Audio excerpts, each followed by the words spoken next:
네, 오늘 누가복음 6장 27절 말씀인데요. 누가복음 6장 27절 말씀.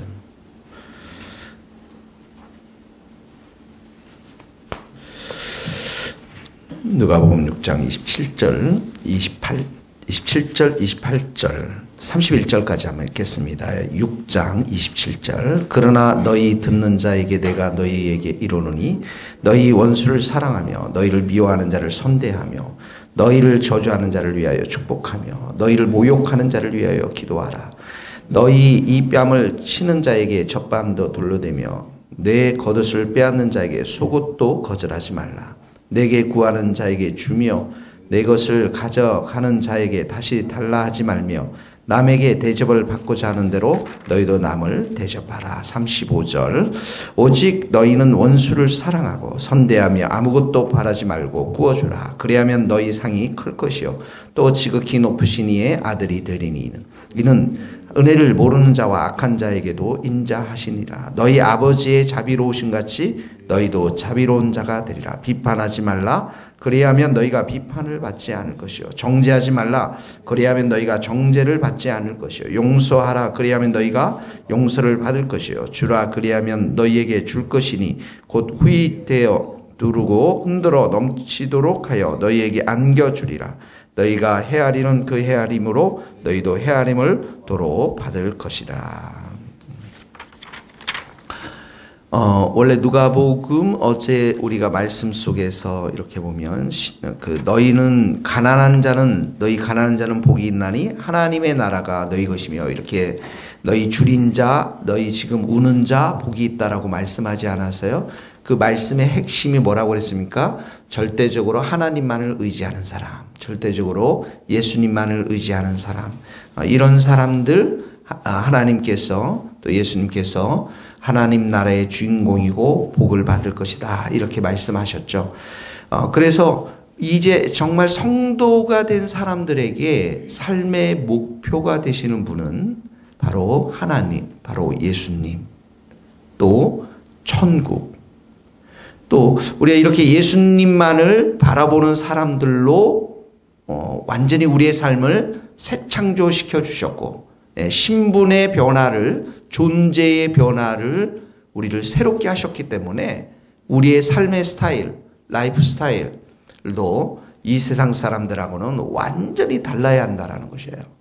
그래서 오늘 읽었던 본문의 말씀은 그렇게 새 창조되지 않고 예수님이 우리 마음 가운데 없는 사람들을 읽는데 굉장히 부담스럽습니다. 그러나 우리가 예수님으로 인해서 새로운 피조물이 된 사람들, 이런 사람들은 이제 하나님이 우리의 목표가 되고 천국이 우리의 목표가 되고 천국에 있는 상급이 우리의 목표가 되고 예수님이 우리의 목표가 되기 때문에 예수님께서 그런 자들로 우리를 변화시켜 주셨기 때문에 그런 존재로, 이런 존재로 우리를 읽어야 될 이런 말씀에 대한 존재로 변화시켜 주셨기 때문에 그렇게 살라라고 우리에게 말씀하시고 계시는 거예요. 그래서 27절을 보세요. 너희 원수를 사랑하며. 이 첫 번째부터 굉장히 어렵잖아요. 숨이 막히잖아요, 여러분. 안 막히세요, 여러분? 원수 사랑하며. 대전제예요. 완전히 큰 타이틀을 딱 주셨어요. 그리고 세 가지는 구체적으로 주셨어요. 보세요. 미워하는 자를 선대하며. 선대한다는 건 잘해주라는 거예요. 저주하는 자를 위하여 축복하며. 모욕하는 자, 함부로 여러분들 대하는 자 위해서 기도하라. 이 원수를 사랑하라는 대전제하에서 세 가지를 말하는 것입니다. 그러니까 이 원수를 내가 보복하겠다, 사랑하지 않고 보복하겠다라고 하는 것은 내 육신이 반응하는 것이죠. 보복을 해서 사람에 대해서 내가 어떻게 하겠다라는 것인데 원수까지도 사랑하겠다라는 것은 하나님을 바라봐야만, 예수님을 바라봐야만, 예수님께 대한, 하나님께 대한 내가 상급을 꼭 받아야 되겠다 하면 상급을 바라봐야만 하나님께 반응하는 그런 삶을 살아가는 거예요. 내가 원수를 내가 갚겠다, 보응하겠다는 것은 사람에 대한 반응으로 내가 살아가겠다는 거죠. 그런데 여기 미워하는 자를 선대하고 저주하는 축복, 이 모든 것들은 하나님께 반응하는 것입니다. 하나님의 말씀이 뭐라고 그랬어요? 이 사람들이 원수이고 나에게 모욕을 주고 미워하는 자이지만 그 안에는 하나님의 형상이 있잖아요. 적어도 지옥의 심판이 마지막 그 전까지는 하나님의 형상이 그들에게 있기 때문에 하나님이 끝까지 인내하며 사랑하지 않습니까?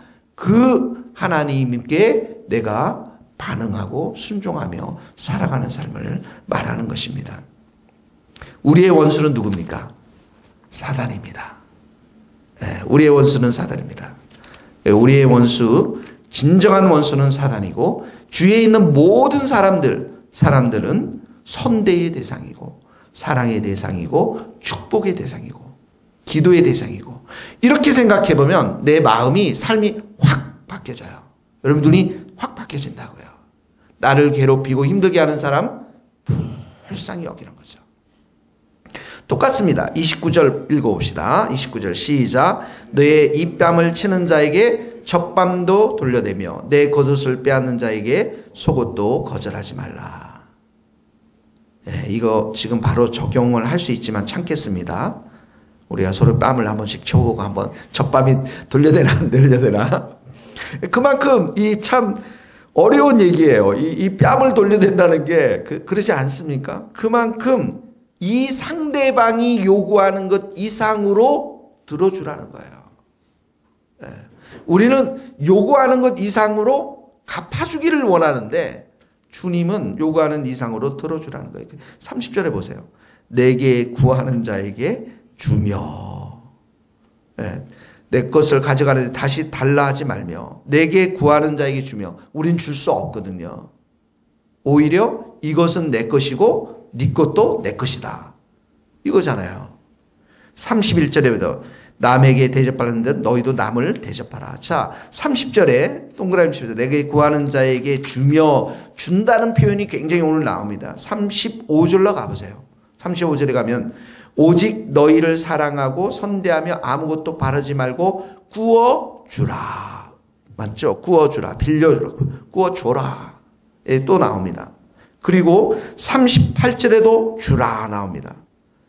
자, 38절에도 주라. 한번 읽어봅시다. 38절 시작. 주라. 그리하면 너희에게 줄 것이니 곧 후이되어 누르고 흔들어 넘치도록 하여 너희에게 안겨주리라. 너희가 헤아림으로 그 헤아림으로 너희도 헤아림을 받을 것이다. 주라 나오죠. 주라. 그리하면 너희에게 주라. 제가 아는 목사님 따님 이름이 주라입니다. 구주라. 주라는 거예요. 구주라. 네. 자, 근데 왜 이렇게 줄 수 있습니까? 왜 이렇게 우리가 정말 주면서 속옷도 주고 이렇게 남을 대접하며 살 수 있습니까? 38절을 보세요. 하나님이 계세요. 그런 자들에게 내가 후히 되어 누르고 흔들어 넘치도록 하여 너희에게 안겨주겠다. 너희에게 안겨주겠다. 그런 사람들. 그러니까 하나님의 어떤 나라의 법칙은 내가 주는 것, 다른 사람에게 베풀고 섬기는 것 이상으로 하나님께서 내 인생을 축복하시고 채워주시는 것이 하나님의 축복의 원리인 것입니다. 그러니까 이 말씀도 우리가 바라봐야 될 것은 하나님이시라는 거죠. 주는 것. 사랑은 주는 거에서 끝나야지 진정한 사랑이고 행복입니다.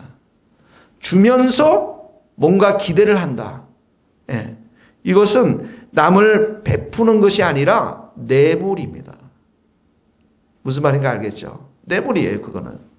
내가 주는데 뭔가 잘해줬어요. 기대한다? 뇌물입니다. 사랑은 그런 게 아니라는 거예요. 사랑은 그냥 주고 잊어버리는 것입니다. 그러면 누가 기억합니까? 하나님이 우리를 기억해 주세요. 자, 오늘도 우리 적용합시다. 줍시다, 여러분. 커피도 주시고 2,000원도 괜찮아요. 1,000원도 괜찮아요. 주세요. 오늘 적용이 주는 겁니다. 그리고 나서 자, 35절에 보세요. 35절에 보면, 자, 32절에서 34절까지는 똑같으면 32절에 보면 너희를 사랑하는 자만 사랑하면 칭찬할 것이냐. 죄인들도 그렇게, 죄인들 이렇게 나오죠. 33절에 보면 죄인들도 이렇게, 너희를 선대하는 자만 선대하면 칭찬이 뭐예요? 죄인들 이렇게 나옵니다. 또 34절에 보면 또 너희가 받기를 바라고 사람이 구워주면 칭찬을 뭐예요? 죄인들도 이렇게. 그러니까 우리는 삶이 이 죄인들, 이방인들과는 완전히 다른 사람이라는 것이에요. 그러면 35절에 보세요. 자, 동그라미 칩니다. 그리하면 원수 사랑하면서 너희 구워주면 너희 상이 클 것이요. 상이다, 동그라미. 상이. 또 지극히 높으신 이의 아들, 하나님의 아들, 너희 상이 크고, 천국의 상, 또 하나님의 아들. 근데 하나님은 어떤 분입니까? 은혜를 모르는 자, 악한 자에게도 인자하고. 그 다음에 36절에 보니까 아버지가 자비로우신 같이 너희도 자비로워. 그러니까 인자가 풍성하시고 사랑이 풍성하시고 자비가 풍성하신 그 아버지, 너희들이 이제 아들이 되었으니까, 존재 자체를 새 창조 만들어 줬고 하나님의 자녀가 되었으니까 이제 너희들이 은혜가 나와야 되고 자비가 나와야 되고 사랑이 나와야 되고 너희들이 주는 사람들이 되어야 한다라는 것이죠. 그렇게 되면 상이 있다라는 것입니다. 어제도 계속 얘기했지만 어떤 분들이 그 신성정 목사님 카톡 그거 보고서 궁금했는데 아마 읽어봤던 사람들은 많은 도전이 되었을 거라고 생각합니다. 철저히 상급 아닙니까? 우리는 구원받은 사람들입니다. 근데 거기에 보면 개척교회 열심히 수고했던 사람들, 집사님들 상급이 굉장히 높죠. 굉장히 높았어요. 할렐루야. 하나님께서 다 아세요. 천국의 관점에서 살아가는 것, 하나님 나라의 관점에서 살아가는 것, 상급의 관점에서 살아가는 것, 이것이 바로 하나님이 우리에게 원하시는 것입니다. 그렇기 때문에 우리는 원수도 사랑할 수 있고, 그렇기 때문에 우리는 줄 수 있고, 그렇기 때문에 이 모든 일들이 우리의 삶 가운데 기쁨으로 행할 수가 있는 것입니다. 이런 복된 삶을 살아갈 수 있기를 주님의 이름으로 축복합니다. 기도하시겠습니다. 죄송합니다. 하나만 더 합시다. 그거 빠졌네요. 37절에 보니까 비판하지 말라, 정죄하지 말라, 용서하라 나옵니다. 그 동그라미 치 비판하지 말라, 정죄하지 말라, 용서하라. 이 말이 나오네요. 네. 이 말도 보세요. 하나님이 목표가 되면, 예수님이 우리 가운데 오면 이 다 비판하고 정죄하고 용서하지 않는 건 뭐예요? 사람을 죽이는 거거든요. 그 사람을 죽이는 거예요. 그러나 이렇게 비판하지 않고 분별의 지혜를 가지고 사람들을 돕기 시작하면 그 사람의 부족한 것들을 채우기 때문에 그 사람이 살아나는 것입니다. 오늘도 여러분의 삶 가운데 이런 비판, 정죄, 판단, 용서치 못하는 것 주님 보혈로 깨끗이 씻고 사람들을 축복하며 격려하며 분별의 지혜를 가지고 이 사람이 부족한 것이 무엇인가를 잘 깨닫고 그것을 채워주는, 사람을 살리는 여러분들 될 수 있기를 주님의 이름으로 축복합니다. 기도하시겠습니다. 하나님 감사합니다. 우리 인생에 완전한 새로운 피조물로 만들어주신 하나님 감사합니다. 오늘도 우리 안에 예수님만이 살아 움직이는 복된 삶이 되게 하여 주시옵소서. 원수를 사랑하고 또 하나님 우리를 미워하고 모욕하는 자들을 선대하며 하나님 아버지 우리 주위에 많은 불쌍한 사람들 우리가 많이 도울 수 있도록 축복하여 주시고 우리의 눈과 마음은 형제 자매들을 늘 분별의 지혜를 주셔서 그들을 사랑하며 용서하며 또 그들이 먹을 것 입을 것 영적인 것 또 모든 것을 채우며 사람을 살리는 하나님의 귀한 백성들 다 되게 하여 주옵소서. 이 세상의 삶이 끝이 아님을 깨닫게 하시고 저 천국에 가서 상급을 바라보며 하나님이 주신 그 상급을 따라 순종하며 살아가는 우리 모든 잘 될 수 있도록 주여 역사하여 주시옵소서. 예수 그리스도의 이름으로 기도하오며 지금은 우리 주 예수 그리스도의 은혜와 하나님의 크신 사랑과 성령님의 교통하심이 우리 모든 성도들, 선교사님들 머리 위에 이제로부터 영원토록 함께 하시기를 간절히 축원하옵나이다. 아멘.